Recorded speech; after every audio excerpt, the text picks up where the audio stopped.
Billionaires, the richest and most powerful people in the world. There are said to be only 1,400 of them, but who are they? Most are elusive figures, living their lives behind closed doors. So what does unlimited wealth do to the human mind? What do you do after you've got the fast cars, yachts, and the private jets? These are the entrepreneurs and visionaries that can change our world with their big dreams. All entrepreneurs enjoy dreaming and thinking what could be.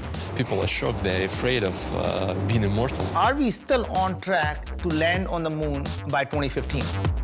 We've gained intimate access to 3 of these extraordinary characters. Our aim, to understand what makes them tick, to understand what makes them special, and to understand how to be a billionaire.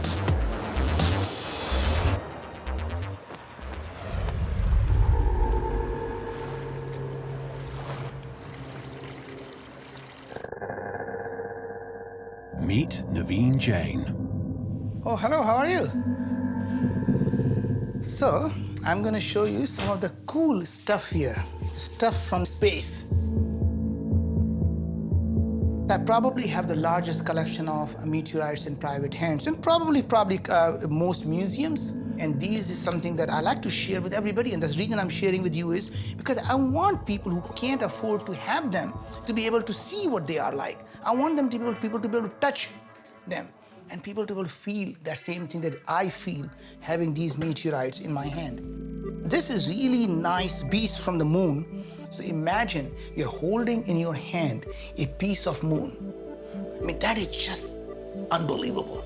So people talk about, you know, honey, I'll take you to the moon. I brought the moon to you. I mean, imagine that. Right? This particular meteorite fell last year in California, and I was watching the TV, and I saw this woman holding this meteorite. And I contacted her, and I somehow convinced her that it's in much better hand with me than with her, because I think it could pay for her kids' college education, which is how I have it. Here's another meteorite that actually hit a woman minding her own business, and this thing from sky fell through the roof and hit her thigh. This meteorite would be less valuable, but for the fact that it actually hit a human being on Earth. And it's just really fascinating.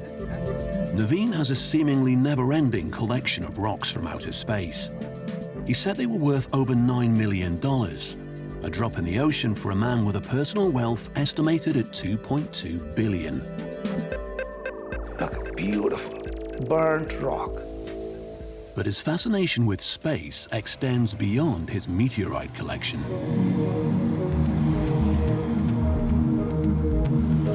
Moon Express. Thank you.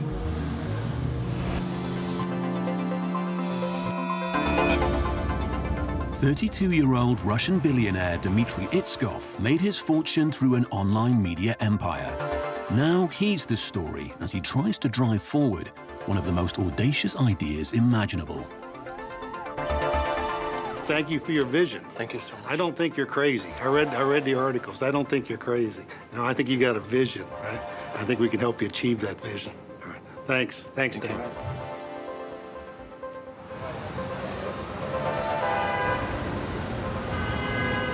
He and his team have taken over a whole floor of an Upper West Side hotel in New York. Final preparations are taking place for his controversial Global Future 2045 Congress. The first meeting with Dmitry is a brief encounter on the street. So what's the point of the Congress? What are you trying to achieve? It's a natural process for any initiative to draw the attention of the media and to draw additional finances to the concrete project. So obviously those will be next natural steps to get additional money on board, to get media, to get more supported journalists on board. How is it funded? How? By myself. How much money have you put into this so far? $3 million by the moment.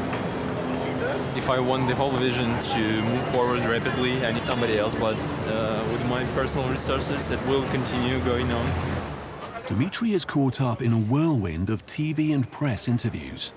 He's trying to convince the world that this project is more than a rich man's pipe dream. Tell us about the 2045 initiative. What are you seeking to accomplish here? What we're trying to accomplish is to create the foundation for the future evolution of human beings and to give people the chance for the, I would say, for the second life. Dmitry is happy to talk about the project, but he's more guarded when asked about himself. You haven't spoken a lot about your personal life, right? Something you prefer not to discuss?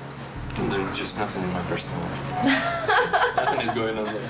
What do you mean? From dawn to dusk, I'm just working and working and traveling, flying, meeting people.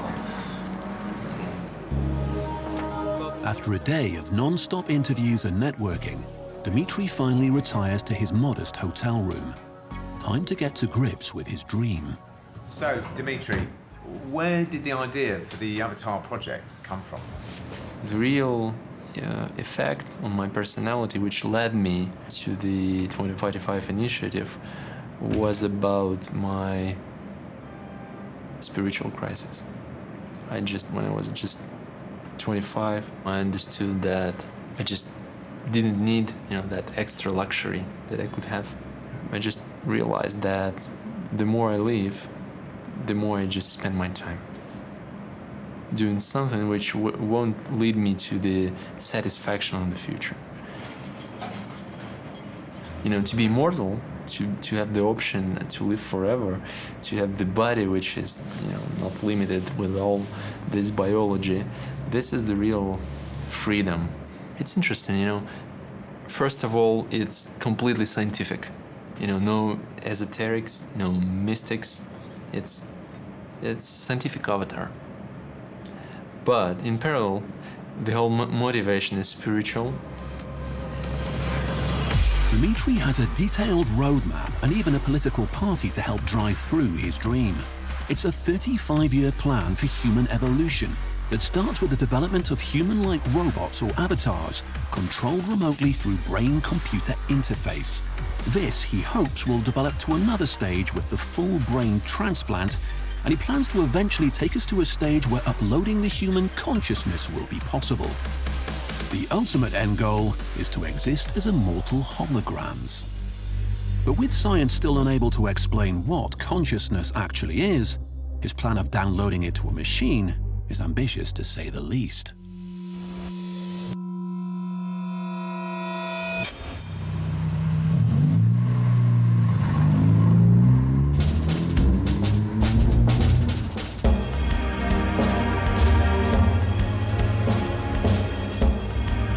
Michael Birch used to be a computer programmer in his bedroom in Cheshunt, Hertfordshire.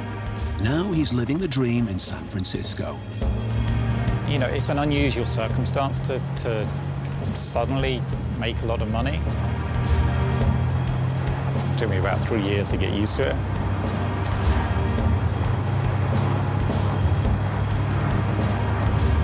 When you're not from that background, you're not brought up wealthy, and then you suddenly do have access to wealth. It's a hard adjustment, and it's hard for anyone to feel sorry for you, so you can't really speak to people about that. You should be able to spend money how you like, but you're nonetheless always a little conscientious of how it can appear to others. And that's particularly true in San Francisco. If you go to LA, it's almost the opposite. That even if you haven't got any money, you want to appear as though you do have a lot of money. In San Francisco, it's sometimes difficult to tell between a billionaire and a bum. My wife and I had a lot of discussions after we sold the business about what we should do with our lives. And we wanted to do anything that we felt was going to kind of bring us happiness. And it's great to take vacations, especially with the family, but when the kids were in school, I'm kind of tied to one place. I can't just sit at home reading all day, or I need to be out with people, doing things, meeting people, thinking of ideas. In 2005, Michael and his wife Sochi launched Bebo, a social networking site popular with teenagers. At its height, it was outstripping Facebook and MySpace with over 100 million global users. But on the 13th of March 2008, their lives changed forever.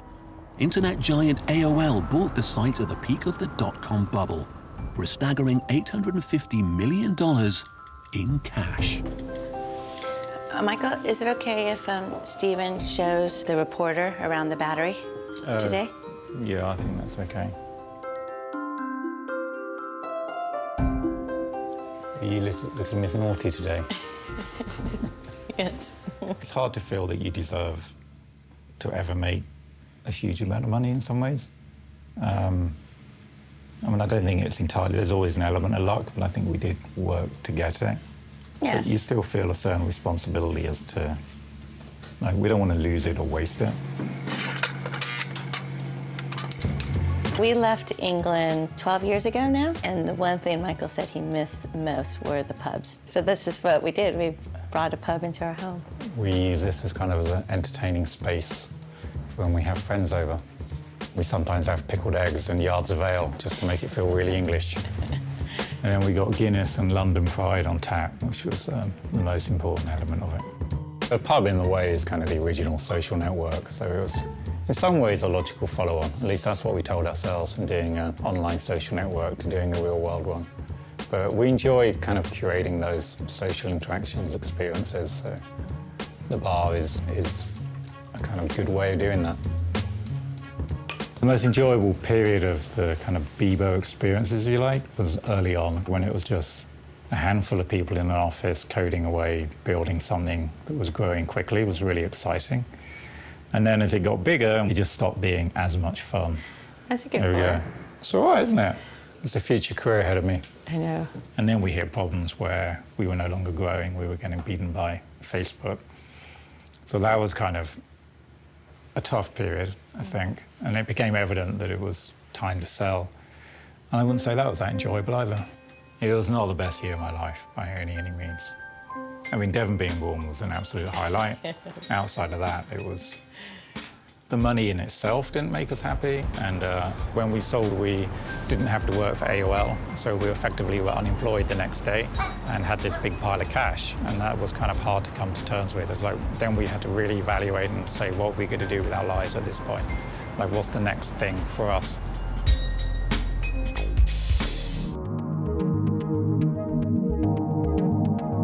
At a compound in Mountain View, California, internet billionaire Naveen Jain is hatching a plan that could make him the world's first trillionaire. Naveen, good to see you, my friend. Good. So Naveen, the team is working hard, as it usually is. Of course. Remember, on the left, we have our systems engineering team doing all the mechanical design of the lander. Yes. And on the right, we're doing all the avionics, so micro-miniaturizing all of the electronics that goes into landing, because you can't land without software. So we have our guidance, navigation, and control team working on all the software. So we're going to land on the moon somewhere around here, close to where the Apollo spacecraft landed at the equator. How did you pick that area? Well, first of all, it's on the near side, so it's easily accessible from Earth. It's an area, the dark area are actually regions of lava plains, so they're not mountainous. Not so long ago, it was the Soviet and America's superpowers that were locked in a race to land on the moon. Now it's Bob and Naveen who are leading the competition to mine precious metals from its surface. Are we still on track to land on the moon by 2015? We're still on track, Naveen. Initially, we thought the mission was going to cost us about $100 million. Do you think we can bring the cost down to, say, $50 to $60 million now? Yeah, even less. Yeah, Even less? I think the first mission will be under 50, and subsequent missions may be under 40. When would we be able to tell your honey that I want to take you to the moon? 10 years. 10 years. Not only will it be a honeymoon, but I can take my honey to the moon, and I think that'll be the killer. If you can do that, that's real business. If we can go to the moon for $50 million and the cost comes down to 20, and we're able to bring back the thing's worth $500 billion, I don't care what anybody says, that's a great business.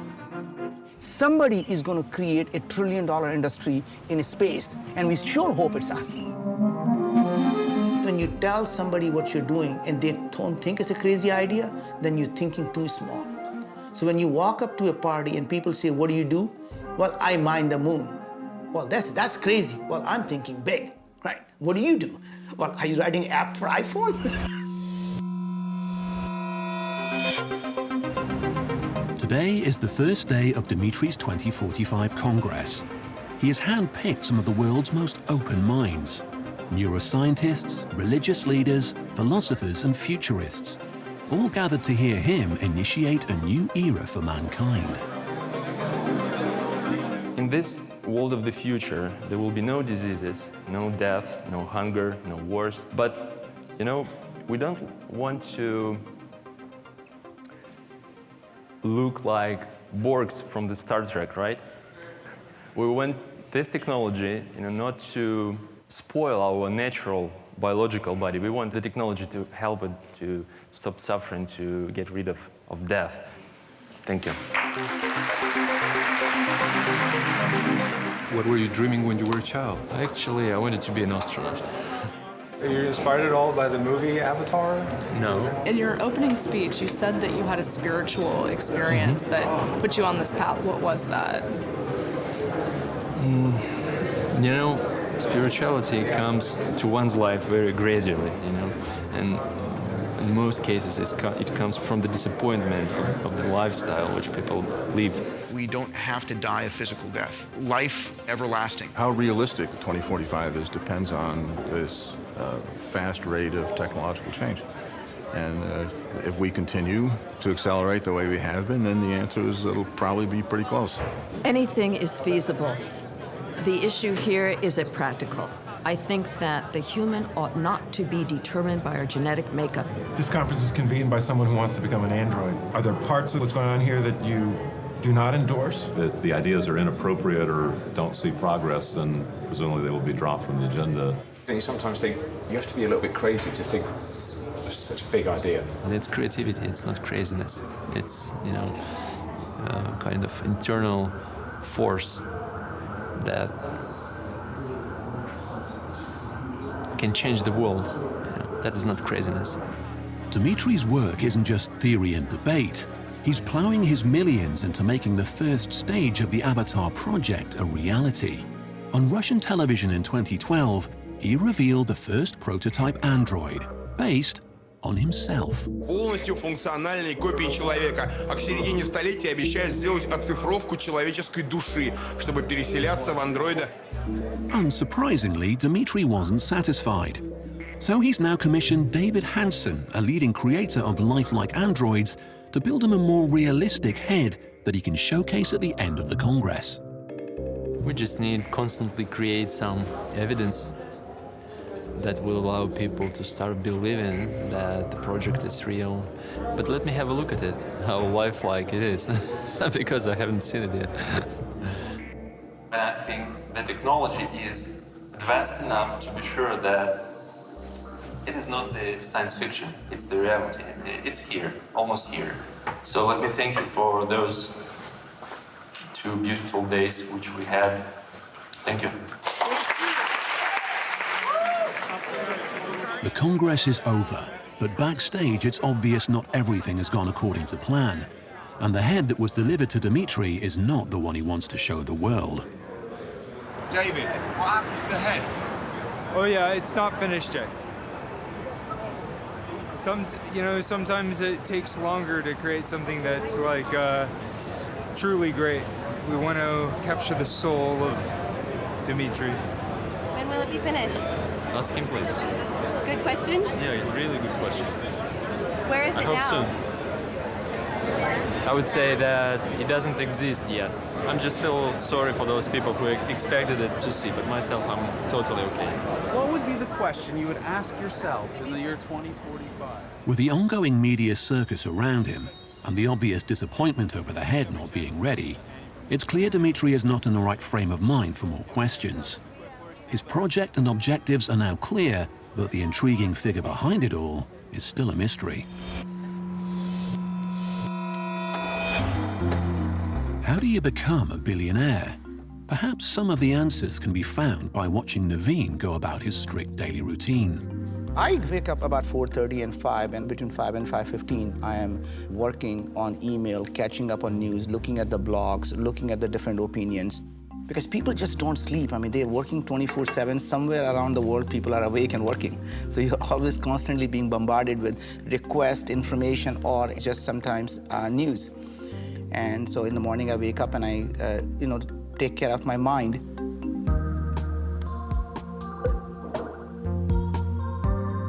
And then after that, I work out, and that's taking care of my body. And then I do meditate before I go to work, so that takes care of my soul. You know, business is like a war. You have to be completely prepared. And unless you have mind, body, and soul really all ready for it, you just can't fight that battle. I do work very, very long hours, and I realize there is really no substitute. I mean, it doesn't matter how smart you are, there's just no substitute for hard work.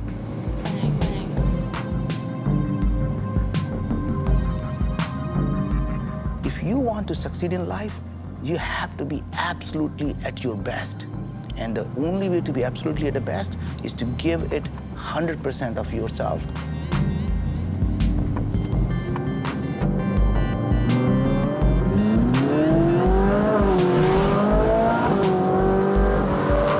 This is my commuter car, so I drive it every day to work. Most people buy a car and keep it in the garage. I drive them every day.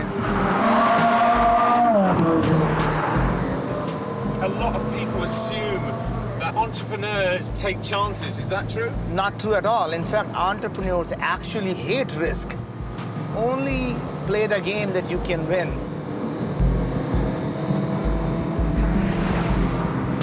Making money is a byproduct of doing things that you really enjoy doing. It is never a goal in itself. And it's like having sex and orgasm. You have to enjoy the process and not focus on the end goal. People actually who focus on end goal, like getting an orgasm, never get one.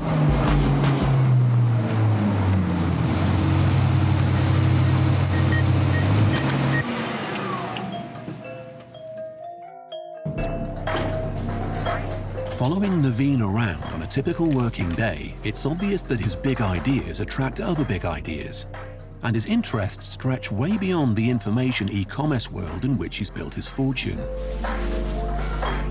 We're in the midst of building this. We're in the, part of it's being built right here in Seattle. Hopefully by the end of this year, it's all gonna get put together, and we're gonna flight test it. So how many people, two per? Yeah, it's pilot, astronaut, and you. Okay. We call it the right stuff experience. For Naveen, the billionaire formula is simple. What makes a successful person? They go out and solve big problems.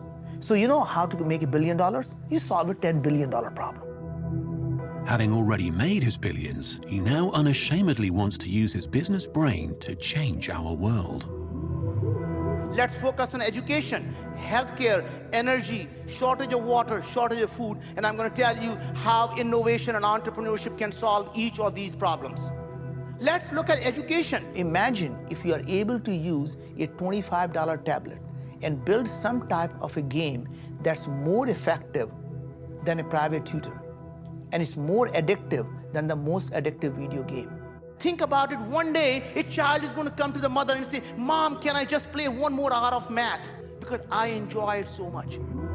Naveen has a knack of putting people under his spell, making his mission to solve some of mankind's biggest problems seem plausible in space and on Earth. What if we can build an artificial intelligence system that can be used by a village girl? She'll be able to go door to door and able to diagnose the diseases where there are no healthcare, there's no hospitals, there are no doctors. These are big ideas that could turn a big profit, but some of them seem a bit far-fetched. What if we take a 3D printer on the moon and somebody can go out and send the DNA of a bacteria or a virus and we print it right there and leave it on the moon and watch it grow? Right. These ideas, they're a bit out there, aren't they, Naveen? Don't people think you're just a bit mad? Well, the point is that the reason they think it's mad, because it's already, they don't know it's already happening. The things that used to be science fiction are now becoming science reality.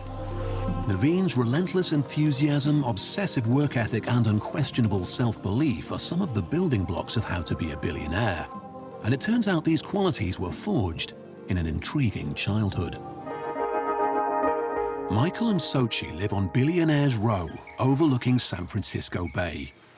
Before they sold their social networking site Bebo for $850 million, life was very different. I felt quite old at the time, but I was 18 when I met Michael. And you were just 19. Mm-hmm. I was 19. Yeah. We actually worked together at an insurance company, both in kind of salary jobs, but I wanted to do something in the internet space, and It happened to coincide with having our first child, so we both kind of gave up work at the same time. He worked from home, you know, creating multiple internet sites, one after the other. And I would then have a baby and then go back to work to support the family. And then when I was on maternity leave, I would help out, because I was also a programmer at the time. So I would help Michael to, you know, with any development work that needed doing. So we started working together, you know, not out of a choice, but out of necessity. Yeah, looking back, I don't know how we managed to live for 3 years with 2 kids and earning no money. I don't know how we did it. I think Sochi's low point was when she had to get her mum to buy the groceries once. Yes. I was at the grocery store, that was my low point. But we've paid her mum back since, so it's okay. I always feel I need to be productive in some way. I mean, just to myself, not necessarily to the world, but if I don't feel some sense of satisfaction from doing something, then I just kind of get bored. While Bebo lost millions of users under AOL, Michael didn't just sit back and enjoy the trappings of his wealth, as many of us might. He set out to find a replacement project. This is Monkey Inferno. It's a tech startup that we started after selling Bebo. And we employ about 20 people here. And it's really a vehicle to continue doing what we were doing, just my wife and I, before we did Bebo, which was experimenting with different ideas. I don't only come here to drink, but it does help. We do something called Friday wind down. So Friday around 4:30, everyone starts working, and we go to the bar next door, which is part of the office, and we have guest speakers coming in from outside. And then sometimes we just have people talk internally about a project that we're working on or the way we do things differently at Monkey Inferno to other companies. Yet the bumblebee flies because the bumblebee does not know that it can't fly. We've always been very focused on creating an environment that people would want to come to work. We have free drinks, we have free food, we have lunch catered for every day. Any venture that we succeed in with Monkey Inferno, everyone has equity in that venture, even if they had nothing to do with it. So you're very much encouraged to help every other employee, every other project succeed, because you're all going to be equal benefactors from that success. Michael said that the main motivation wasn't to keep adding to his fortune, but that hasn't stopped him from investing in over 50 different companies, from tech to charities to real-world business. Was this his way of keeping busy, or part of his search for something to fill the void that the sale of Bebo had left in his life?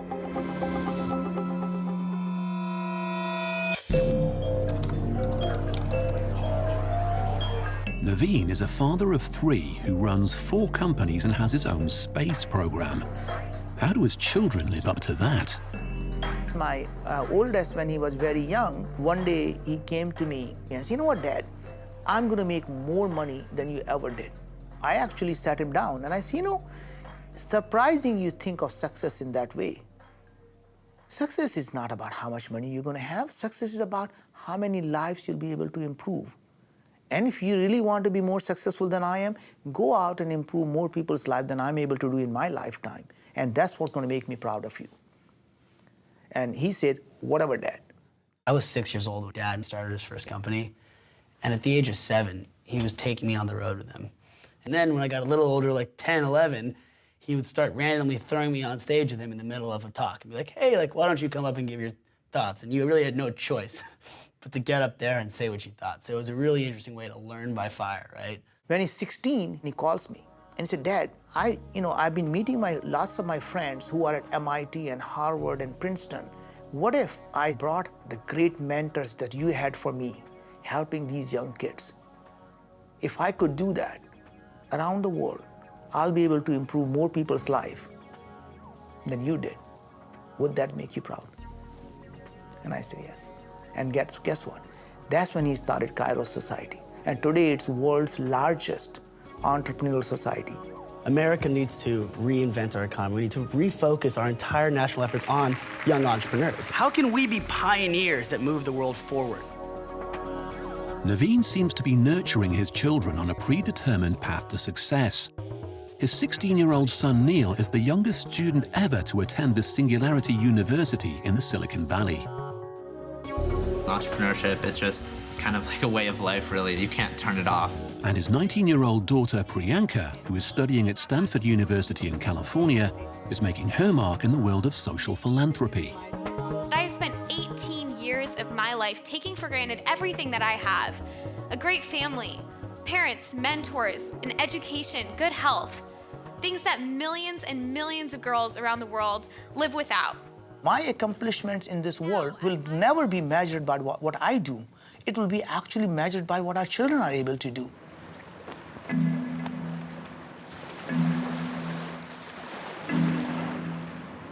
Naveen's boys have flown in from California for a rare opportunity to hang out with their dad.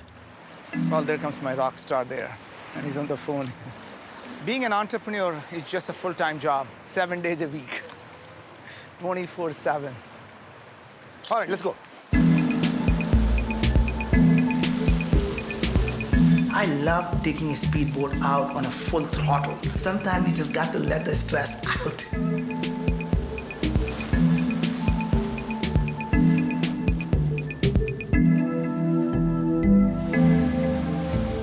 Just want to give you a heads up that we pushed an updated build. It's, obviously it's still... You want them to work hard, and sometimes you want them to just slow down a bit, but it's never a balance. He saw me do the same thing. When the three of them get together, the conversation rarely strays from business and finding ways to change the world. We always talking about business. Either he's talking about my business or I'm talking about his business. If you're solving problems, you're doing good in the world. And if you're doing good and you're solving problems in the world, you're gonna make a shit ton of money. If you can solve a problem that affects 1 billion people, and even if you only got $1 out of each of those people, you'd still make $1 billion. Without doubt, the kids are a chip off the old block. But is their entrepreneurialism purely down to their privileged upbringing, or is it in their blood? Maybe the answer lies in Naveen's past. I grew up in India, and we were very, very poor. And we didn't have to be poor. My father had a pretty decent job in the government. He was a civil engineer, overseer, responsible for building government buildings. India is an extremely corrupt society. My dad, in his humble wisdom, decided that he wants to be an honest man. He's just not going to take a bribe. Guess what happens? In government, you never get fired. You get transferred.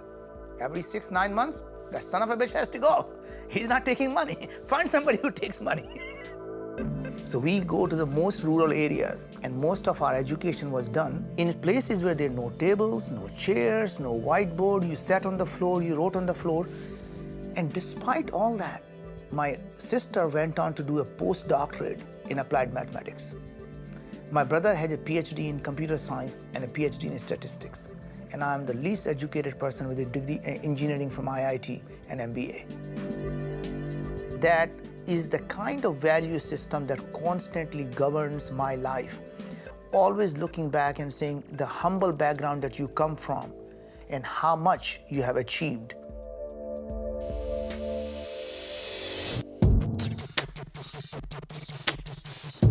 Michael Birch has his ambitions grounded in reality. He's not reaching for the stars like Naveen or trying to change the world like Dimitri. Instead, he's spending tens of millions on a project that will make him the landlord of San Francisco's biggest social network. We'd kind of had enough of doing the internet stuff, and we wanted to do something which was more of a real-world business. And we'd always been into bars. We met in a bar, and we built a bar in our home, which is one of the most used rooms in the house. There's that kind of secret desire to open a pub. How's it going today? Good, how are you doing? Things are looking good. It's getting there, isn't it?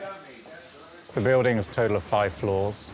The top 2 floors are hotel rooms, 15 hotel rooms, and the bottom 3 are club space. It's about 58,000 square feet of floor space altogether.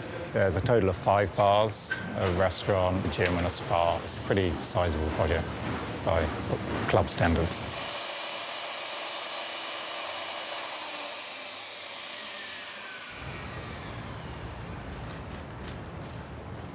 There's a couple of traits that help for an entrepreneur, and I think one is just being really stubborn, and the other is being really naive. So you're stubborn to think that you can really do it, and you're too naive to know that it's probably a really bad idea and risky. I think the entrepreneurism comes very much from my father. He would come up with a lot of ideas, you know, some of them crazy, some of them not so crazy. But I'd always hear him as a child trying to get these ideas marketed, trying to get people to accept them. And I wouldn't say I had a great deal of confidence as a child, so I was always amazed that he could do this, pick up the phone and just speak to someone. And I thought, I need to be able to do that when I'm older. And I think throughout college, my confidence grew a bit, and then after it continued to grow. And then I just sort of got to that point and forced myself in a position, in some respects, to do that. I always say I was born at the perfect time because I did a degree in physics originally, and I could do the math side of it and pick up computers easily, and I thought, this is it, that the internet's the perfect thing. I was enjoying my life considerably more sitting at home in my bedroom building things and being creative than I ever was working at insurance companies as I did before.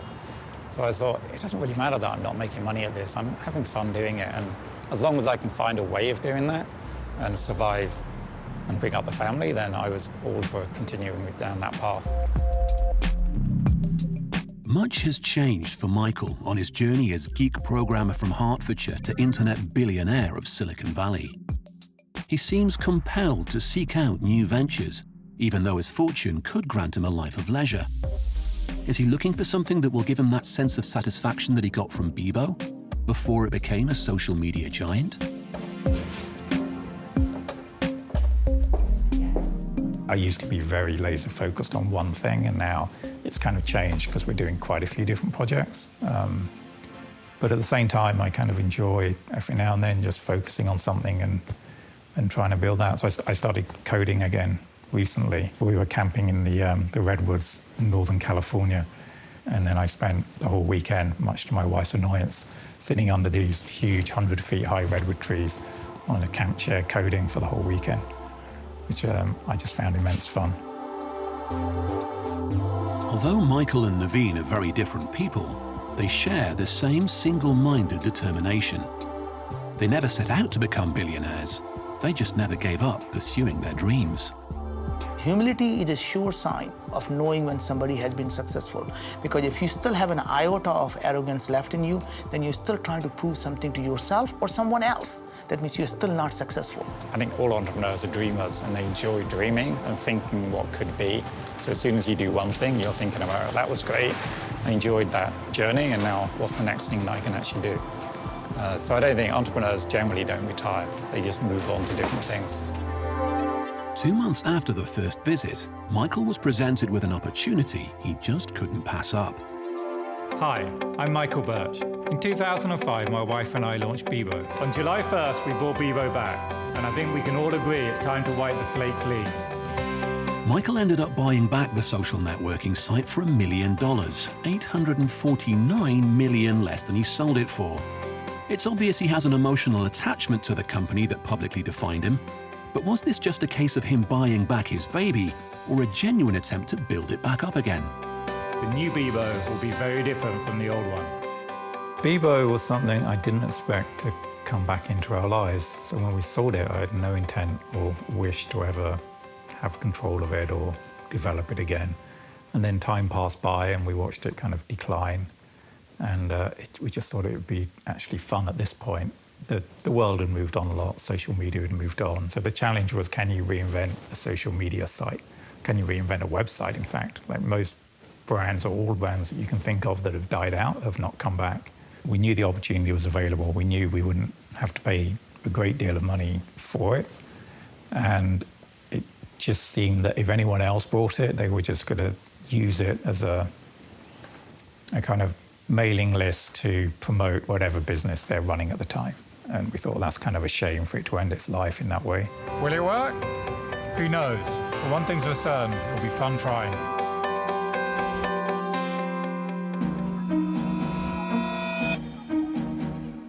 After the 2045 Congress in New York, Dmitry went off the radar.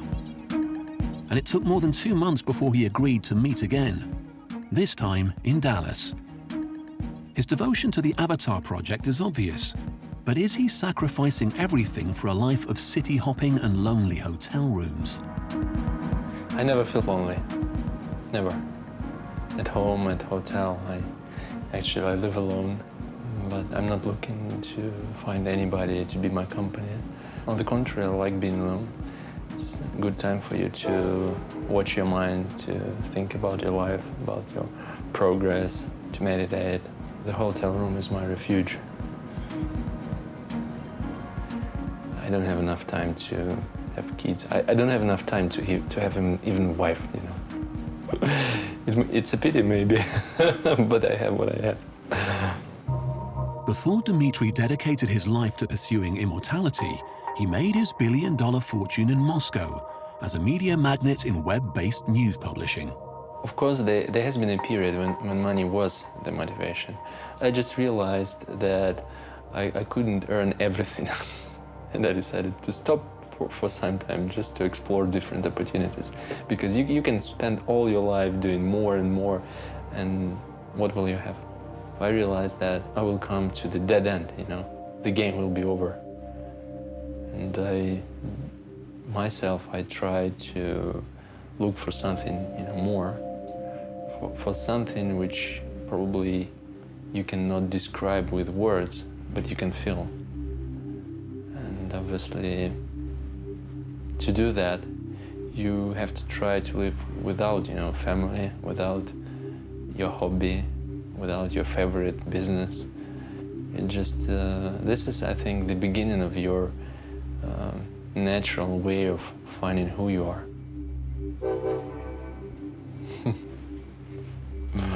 He said hello. You know, immortal life itself is not a goal.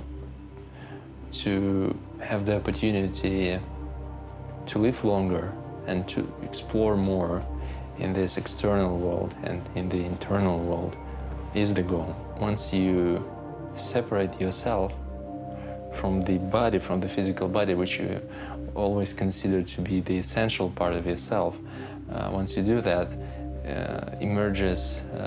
here emerges the question who you are.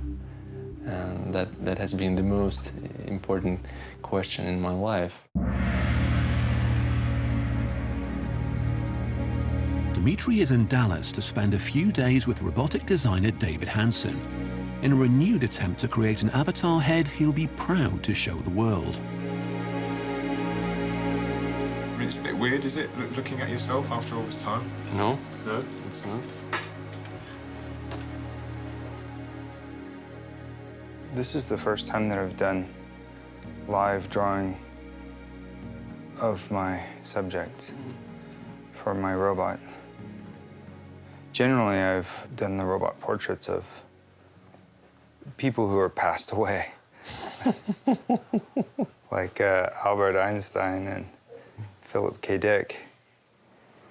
The idea of the Avatar project is to create the alternative for the human body, and the head is just the first step. It's to show that the essence of myself can be in that robot as well. And when it comes to the head, I mean, what was the reason for sort of using your own image? You know, it's easy to experiment with yourself always.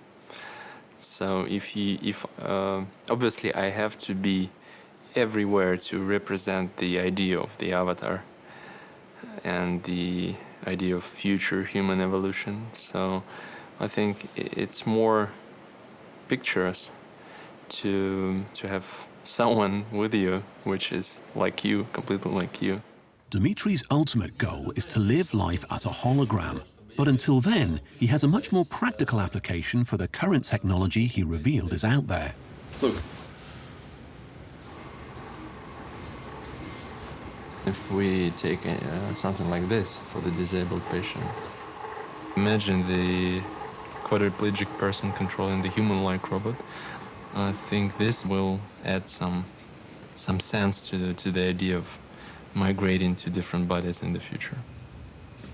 And through the invasive chip now, you can realize the transfer of feelings, movements, and even vision and hearing quite soon. We need probably 5 years of integration, 5 years of studies, but everything is created. I mean, the technology is here. Being a billionaire has without doubt enabled Dmitry to forge ahead with his dream. But maybe it's his naivety and perseverance that made him a billionaire in the first place. Either way, he's undeterred by the colossal challenges ahead of him. I am criticized, the idea is criticized. And sometimes people just don't want to educate themselves, don't want to read everything carefully, they just start criticizing. But I'm good with it because this is the process of bringing this idea to them. I mean, I'm happy that I was able to draw their attention. And first they can criticize, then they will come and they explore something, and they will find something for themselves. Probably for some of those critics, I will be able to deliver, avatars, which will help them, and they will say, "Thank you, I was wrong." You might think that billionaires are defined by their wealth, but they would argue wealth is a byproduct of big ideas. They're interested in fulfilling their dreams, and the crazier the dream, the better.